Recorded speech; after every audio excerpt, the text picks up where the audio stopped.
గారు నమస్తే జయ. రమ్మగారు, చిన్న పెద్ద తేడా లేకుండా ప్రతి ఒక్కరు ఏదో ఒక సందర్భంలో దిష్టి తగిలిందని అంటుంటారు. ఆ దిష్టి తీయటం కూడా రకరకాల పద్ధతుల్లో తీసిన తర్వాత ఏంటో ఒకలాంటి రిలాక్సేషన్, అంటే ఏదో పోయింది, యాక్టివ్ అయిపోయామన్న ఫీల్ ప్రతి ఒక్కరికి కలుగుతుంది. అసలు దీన్ని మీరు అంటే ఏకీభవిస్తారా? నిజంగా అలాంటిది అంటే దిష్టి తీయటం వలన ఆ ఫీల్ పోతుంది అనే దానికి మీరేమంటారు? అంటే ముందు నుంచి చేస్తూనే ఉన్నారు, మన పద్ధతుల్లో భాగంగానే ఉంది. అది పిల్లల కూడా ఒక పెంపకంలో దిష్టి తీయటం కూడా ఒక భాగంగానే ఉంది. పాటిస్తారు జయ మా ఇళ్లలో కూడా. అంటే దీని మీద దాంట్లో ఉన్న సైన్సు అవన్నీ ఎప్పుడు పెద్దగా ఆలోచించలా. కాకపోతే పెద్దవాళ్ళు చెప్తారు, పిల్లాడు పోరు పెట్టి ఏడుస్తుంటారు పిల్లలు చిన్నప్పుడు. చాలా మంది వచ్చారనుకో, ఎక్కువ మంది జనాలు వచ్చారు, నలుగురు అందరూ ఎత్తుకోవటం, వాటి వల్ల నలిగినట్టు అవుతారు పిల్లలు. చాలా మంది రావటం, కబుర్లు చెప్పటం, పగలల్లా మెలకుగా ఉండటం, వాటి వల్ల కూడా సాయంత్రం అయ్యేసరికి తిక్కగా బిహేవ్ చేస్తారు. ఏదో దిష్టి తీస్తే పిల్లాడు తేలిక పడతాడు అంటారు. అయితే పిల్లాడు ఇంకా తేరుకోలేదు, ఇంకా చిన్నపిల్లాడు, వీడికేం దిష్టి అంటే మా చాకలు అనేది మా ఇంట్లో రంగమ్మని అమ్మ వాళ్ళ ఇంట్లో ఉండేది. పిల్లలు బాగుందన్నా దిష్టే, పోగుందన్న పిల్లాడు ఏమిటి ఇలా బక్కగా ఉన్నాడు అన్నా కూడా దిష్టేనమ్మా అని. బాగుందన్నా దిష్టే, పోగుందన్నా దిష్టే. తల్లి దిష్టి ఎక్కువ కూడా పడుతుంది అంటారు. అందుకని ఎంతసేపు పిల్లాడిని ఎత్తుకుని ముద్దులాడకూడదు, వాడిని పడుకోబెట్టి పని చేసుకోవాలని కేకలేసేవాళ్ళు. ఎంతసేపు ఒళ్ళో పెట్టుకుని పిల్లలకి వేసి చూటాలు అవి చేయనిచ్చేవాళ్ళు కాదు పాత రోజుల్లో. ఇప్పుడు దానికి ఎలా చెప్తారంటే, ఏవో రకరకాల విషయాలు వింటూ ఉంటాం వీటి మీద. నాకు అర్థమైంది చెప్తాను. మామూలుగా మనకి శరీరం, బాడీకి ఒక కాంతి శరీరం, ఒక వలయంగా మనకి శరీరం బయట కూడా ఒక కాంతి శరీరం ఉంటుందని చెప్తారు. ఆరా అంటాం దాన్ని. అవును, ఈ ఆరా పదం వింటూనే ఉంటాం కదా. మనకి దేవీ దేవతల వెనకాల ఇలా మెరుపు వచ్చినట్టుగా వేస్తుంటారు. మానవ శరీరాలకు కూడా ఉంటాయి. ఇప్పుడు ఎవరైనా పదే పదే మన గురించి మాట్లాడినా, మన కేసు చూసినా, ఈ బయట ఉన్న ఈ అవుటర్ లేయర్ ఒకటి ఉంది కదా, మన శరీరాన్ని దాటి ఉన్నటువంటి ఆ కాంతి శరీరం, అది కొంచెం బ్రేక్ అవుతుందంటారు. ఈ ఆరా బ్రేక్ అవ్వటం వల్ల శరీరానికి బాధగా ఇబ్బందిగా ఉంటుంది. ఎప్పుడైతే మనం ఈ దిష్టి తీయటం లాంటి ప్రక్రియ చేస్తామో దాన్ని ఏమంటే ఆరా పుల్లింగ్ అవుతుంది అనమాట, లాగబడుతుంది. దాంతో మనకు ఒళ్ళు తేలిక వచ్చిన భావన వస్తుంది. ఇంతే ఇందులో ఉన్న సైన్స్. ముందు నుంచి చేసేవాళ్ళు 10 రకాలు 25 రకాల దిష్టిలు ఒక్కొక్క ఊళ్ళో ఒక్కో రకంగా చేస్తారు. కొబ్బరికాయలు దిగదుడుస్తారు, 3 సార్లు తిప్పడం చేయటం. సింపుల్ దిష్టి. మొదట ఉప్పు, రాళ్ల ఉప్పుతోటి తీస్తాం. రాళ్ల ఉప్పు నెగిటివిటీని పోగొడుతుందని నేను ఇదివరకు కూడా ఇల్లు తుడుచుకునేటప్పుడు రాళ్ల ఉప్పు వాడండి అని చెప్పాను నేను. పోగొడుతుందని చెప్తారు. ఒకటి ఉప్పు. తర్వాత బాగా పసిపిల్లలు, చిన్నపిల్లలకైతే ఒక కర్పూరం బిళ్ళ పిల్లలు చుట్టూ చెప్పి వెలిగిస్తారు. అవును అవును. ఆ వెలుగు ఆరిపోయేసరికల్లా పిల్లలు కొంచెం తేలిక పడతారని భావిస్తాం. ఇవి 2. ఇవి కాకుండా పిడకతోటి దిష్టి తీస్తారు. పిడక దిగదుర్చి వెలిగించి పక్కకు పెడతారు. అది మెల్లిగా కాలి ఆ పొగంతా అట్లా స్లోగా వెళ్ళిపోతుంది కదా, పిల్లలు తేలిక పడతారంటారు. ఊళ్ళల్లో అయితే మొదట చంటి పిల్లల్ని మొట్టమొదటిసారి ఇంట్లోకి తేగానే, మొదటి రోజే హాస్పిటల్ నుంచి తేగానే పేడ ముద్ద తీస్తారు. గుమ్మడికాయ కదా పేడ. మా ఊళ్ళల్లో పేడే తీస్తారు. మా అంకమ్మ పేడతోటే తీసేది, నాకు అదే గుర్తు. గుమ్మడికాయ తీయటం అవి పెద్ద రకంవి. పసిపిల్లలకి గుమ్మడికాయ తీయటం నాకు తెలియదు, మా ఊళ్ళల్లో లేదు. చెప్తున్నాను కదా, ఒక ఊళ్ళల్లో ఒక బొగ్గుతోటి తీస్తారు. బొగ్గు దిగదుర్చి నీళ్ళల్లో పడేస్తారు. ఒకటి కోడిగుడ్లు తీస్తారు. ఎండుమిర్చి తీస్తారు. ఎండుమిర్చి, వెంట్రుకలు, ఆవాలు, ఉప్పుగల్లు ఇవన్నీ కలిపి ఒక పళ్ళ నిండా పోసి వీటన్నిటిని దిగదుర్చి పొయ్యిలో పడేస్తారు. ఏదైనా కూడా మన తాలూకు చుట్టూతా, నా శరీరం చుట్టూతా ఉన్న ఈ కాంతి వలయాన్ని ఈ దెబ్బల నుంచి కాపాడడమే, దాన్ని పుల్ చేయటం బయటికి. దానివల్ల శరీరానికి కొంత స్వస్థత వస్తుందని భావిస్తారు. నీళ్లతో కూడా తీసే చెప్తాను నేను. పిల్లలు ఎక్కడైనా పడిపోయారనుకో, కింద పడతారు. పడినప్పుడు ఏంటంటే నేల గ్రహాలు ఉంటాయని పదే పదే పడుతూ ఉంటారు పిల్లలు. ఈ నేల మీద పడిన పిల్లలకి ఏం చేస్తాం, ఒక చిన్న చెంబు నిండా నీళ్లు దిగదుడిచి ఎక్కడ పడ్డారో మనకి తెలుసు అనుకో, అక్కడ పోసేయటం.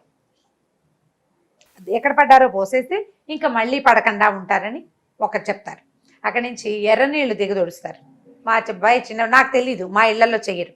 మా కింద ఒక వీళ్ళు ఏమన్నారు, నెల్లూరు వైపు వాళ్ళు ఉండేవాళ్ళు, బాగా క్లోజ్గా ఉండేవారు. మా చిన్నబ్బాయి పెంపకం సగం వాళ్ళ ఇంట్లో నడిచింది. పద్మగారు చాలా బాగా ఉండేవారు. ఈ పిల్లాడు మావాడు చాలా చబ్బీగా బాగుండేవాడు, బోళ్ళంతో జుట్టు, పిల్లవాడు అందంగా ఉండేవాడు. ఈ సాయంత్రం అయ్యేసరికి తిక్కగా విసిగిచ్చేస్తున్నాడు, రాత్రి పడుకోలేదు అలా చెప్తే, మర్నాడు పొద్దున్నే ఆవిడ స్నానం పోసే టైంకి వచ్చి ఎర్ర నీళ్ళు దిగదుడిచి పిల్లాడి ఒంటి మీదే పోసేయండి పోతుంది అనేవారు. ఆహా. స్నానం చేసేటప్పుడు దిగదుడటం, వాడి భుజం మీద పోసేయటం, మా తర్వాత మామూలు నీళ్ళతో స్నానం చేయటం, తేలిగ్గా ఉంటాడని సందంతా తిరిగేవాడు మావాడు. ఆవిడ ఎక్కడ పడితే అక్కడికి ఎత్తుకెళ్ళిపోతుండేవారు. ఆవిడ చెప్పారు ఆ విధానం, అంటే వాళ్ళ ఊళ్ళల్లో అది చేస్తారనమాట. మాకు ఎర్ర నీళ్ళు ఎలా తెలుసు, అనారోగ్యాలు వచ్చినప్పుడు ఎర్ర నీళ్ళు దిగదుడిచిపోయటం మా పద్ధతి. ఒంట్లో బాగుండలేదు, ఏదైనా దిష్టి తగిలి అనారోగ్యం వచ్చిందని భావిస్తామనుకో, అవును, అప్పుడు ఎర్ర నీళ్ళు కానీ, తర్వాత కొబ్బరికాయ ఒకటి దిగదుడిచి 3 రోడ్ల కూడలిలో పగలగొట్టమంటారు. మన వాళ్ళు ఎలా నమ్ముతారంటే ఎవరైనా దిష్టి తీసి పడేసిన వస్తువుని దాటితే అది మన మీదకి వస్తుందని నమ్ముతారు. అవునండి. అందుకని ఈ కొబ్బరికాయకి కొంచెం అగెనిస్ట్ గానే ఉంటాను నేను. ఇంకొకళ్ళ మీదకి వెళ్తే ఎట్లా, ఇంకోళ్ళ మీదకి వెళ్ళకూడదు కదా. ఈ ఉప్పు మిరపకాయలు తీసి ఈ రోడ్ల మీద పడేస్తారు. అక్కడి నుంచి ఆ పిల్లలు అన్నం తింటలేదు అనుకో, ఎర్రన్నం, పచ్చన్నం, తెల్లన్నం అని 3 అన్నాలు 3 ముద్దలు కలుపుతారు. తెల్ల అన్నపు ముద్ద ఒక దాంట్లో పసుపు వేసి కలుపుతారు, పచ్చటి ముద్ద. ఇంకో ముద్దలో కుంకుమ వేసి కలుపుతారు, 3వ ముద్ద. ఈ 3 ముద్దలు దిగదుడిచి పడేస్తారు. ఎక్కడైనా చెట్ల దగ్గర పడేస్తే ఆటోమేటిక్గా అన్నం కుళ్ళిపోతుంది. వీటిని రోడ్ల మీద వేసే విధానం ఒకటి చేస్తారు చాలా మంది. అదేంటంటే మన మీద నుంచి పోయి ఇంకొకళ్ళకి అంటాలనే ఆలోచన చాలా తప్పు కదా. అంతేగా, తొక్కని చోట వేస్తే మంచిది. కొంతమంది ఒక ఆవిడ నాకు చెప్పారు, అదేంటి ఎవరైనా తొక్కితేనే మనకి పోతుంది అంటే, మనకి పోయి వాళ్ళకి వస్తుందనా? జరగదు కదా. అది మంచి ఎలా అయింది? మనం మించిపోయిన పిశాచం ఇంకొకరిని పట్టుకోమని అనొచ్చా మనం? తప్పు కదా, అలా చేయకూడదు. అలా కాకుండా వీటిని ఏ తొక్కని చోట పడేసామనుకో ఆటోమేటిక్గా పోతుంది. ఉప్పు దిగదుడుస్తాం, నీళ్ళల్లో వేస్తాం, కాళ్ళు చేతులు మొహం కడిగిస్తాము. ఈ కింద పడిన పిల్లలకి నీళ్లు దిగదుడుస్తారు కదా, మొలతాడు కట్ చేసేస్తారు. పిల్లలు కనుక మొలతాళ్ళు ఉంటే అలవాటు ఉందనుకో, మొలతాడు చేతికి ఏదైనా కట్టుంటే ఆ తాళ్ళు తీసేసి ఫ్రెష్ తాడు కట్టుకుంటారనమాట. ఆ తాడుతోటి పోతుంది అంటారు. అనారోగ్యం వచ్చిన పిల్లలు కూడా వారం రోజులు జ్వరం వచ్చింది, జ్వరం తగ్గాక తలంటి పోసామనుకో, కాస్త నెత్తికి నూనె రాసి ఒంటికి నూనె రాసి పిల్లలు కోసం ఫ్రెష్ అవుతారు పిల్లలు. అప్పుడు ఈ ఒంటి మీద ఉన్న మొలతాడులు, చేతికి కట్టిన తాయెత్తులు అవి తీసేయాలి, మళ్ళీ కొత్తవి కట్టమంటారు. ఈ తీసేయటంతో ఆ ఒంటి మీద ఉన్న పీడ పోతుందని భావిస్తారు. ఇది మంచిదే. తర్వాత పసిపిల్లలకి స్నానం చేయించిన ప్రతిరోజు కూడా లాస్ట్ లో ఒక చెంబుడు నీళ్ళు కాళ్ళ మీద పోసుకొని బొట్టు పెడతాం కదండి. ఇదేంటంటే శ్రీరామ రక్ష అని చెప్తారు. శ్రీరామ రక్ష, 100 ఏళ్ళ ఆయుష్, శతాధికాయుష్, పూర్ణాయుష్ అలా చెప్తారు. చాకలి కూడా చెప్పేది మా చిన్నప్పుడు. మాకు కూడా అదే అలవాటు. శ్రీరామ రక్ష అంటే ఈ తెంబు తిప్పిన నీళ్లు పిల్లవాడిని రక్షిస్తాయని, వాడి ఆరా పుల్లవుతుంది, ఇతరుల దృష్టి నుంచి కొంత తప్పించుకోగలుగుతాడు. ఇప్పుడు ఇతరులే కాదు, మనమే పిల్లడు బాగా చబ్బిగా ముద్దుగాను, లేకపోతే బాగా అల్లరిగాను, బాగా కొడుతుంటే ముద్దుకి పదే చూస్తాం పిల్లల్ని, మనమే చూస్తాం కదా. అన్నిసార్లు చూసేసరికి పిల్లవాడు అలసిపోవచ్చు. అందుకని ఒక ముద్ద ఎక్కువ తిన్నా కూడా పిల్లలు అబ్బా తినేసారంటామా, అప్పుడు వెంటనే అన్నం కూడా ఆఖరి ముద్దలు దిగదొచ్చి పడేసేయటం. అవును, ఇప్పుడు ఇవన్నీ మన ఇళ్లలో ఉండేవే, చాలా మంది చేస్తారు. అవును, ఇప్పుడు దాన్ని ఓపెన్ గా చెప్తే మా ఇళ్లలో అలవాట్లేదంటారు. కానీ అవేంటి, అందులో ఏముంది సైన్స్ లాంటి వాదించే వాళ్ళు కూడా వాళ్ళ అమ్మలు డెఫినెట్ గా ఇవన్నీ చేస్తారు. ఇప్పుడు బాగా నువ్వు నమ్మవు అనుకుందాం పోని, ఇవన్నీ హంబక్ వేస్ట్, ఇదంతా ఏం లేదు, ఊరికే రమ్మగారు అరగని చెప్పారు కానీ సోదంటుంది. ఇప్పుడు నువ్వు అన్నావు మీ పిల్ల సాయంత్రం సచ్చేలా ఏడుస్తుంది, ఏం చేసినా తగ్గదు. మేము పక్కింటి ఆవిడ నాబోటి ఆంటీ ఎవరో వచ్చి కాస్త దిష్టి తింటామా పిల్లకంటే, ఆమె నమ్మమండి అంటావా, పోనీ ఇదేదైనా చేసి చూద్దాం పిల్ల ఏడుపు మానేస్తుందేమో అనిపిస్తుంది. ఖచ్చితంగా ట్రై చేస్తాం కదా, కానీ సహజంగా మేము చేస్తాం, నమ్ముతాం. అదే ఈ నమ్మని వాళ్ళు కూడా ఒక దశలో దీనికి దొరుకుతారు. మన ముందు వాళ్ళు నమ్మారంటే ఖచ్చితంగా ఏదో ఒక పాయింట్ ఉంటుంది.